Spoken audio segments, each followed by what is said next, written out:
Hey everyone, welcome to Judging for the Win. I'm Dave, and this is my daily ruling. Amy plays Glimpse of Tomorrow, and she puts into play 3 lands and 2 Omnath Locus of creations. What happens? Okay, so in order to answer this question, let's go through everything that happens in the game step by step, starting from when these permanents are put onto the battlefield. Glimpse of Tomorrow puts all these permanents onto the battlefield at the same time, as part of the same game action. Now, anytime anything happens in the game has to check to see if any triggered abilities are going to trigger. Immediately after this game event, the game is going to see that 3 lands have entered the battlefield, and Amy does, at this point, control 2 permanents that each have a landfall triggered ability. That means each of the Omnaths' landfall abilities is going to trigger 3 times. Also, the Omnaths have a triggered ability that triggers when Omnath itself enters the battlefield.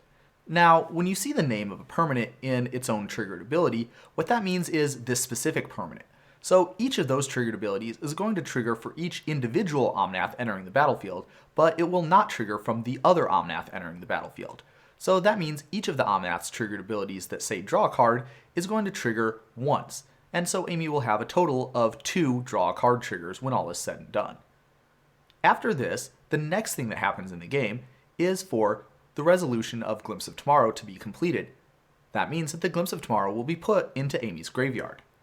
After this, a player is about to get priority, which means that before that can happen, the game has to perform state-based actions. So, the game is going to perform state-based actions at this time. Of course, Amy will control 2 legendary permanents that both have the same name, so she will have to put one of them into her graveyard. And after all of this has happened, Amy finally gets to put the triggered abilities that have triggered onto the stack. Amy controls all of these triggered abilities, which means that she'll be the one who chooses what order they go onto the stack. Also, once a triggered ability has triggered, its existence is not dependent on the thing that it triggered from staying in play. Notice that neither of the Omnath triggered abilities has any sort of requirement that Omnath stay in play in order for them to continue going onto the stack or resolve. So what that means is that all 6 of the triggered abilities for landfall and all 2 of the triggered abilities for drawing a card are going to go onto the stack and resolve just fine. I've heard a rumor that on some of Magic's digital platforms, this interaction is not currently working as intended.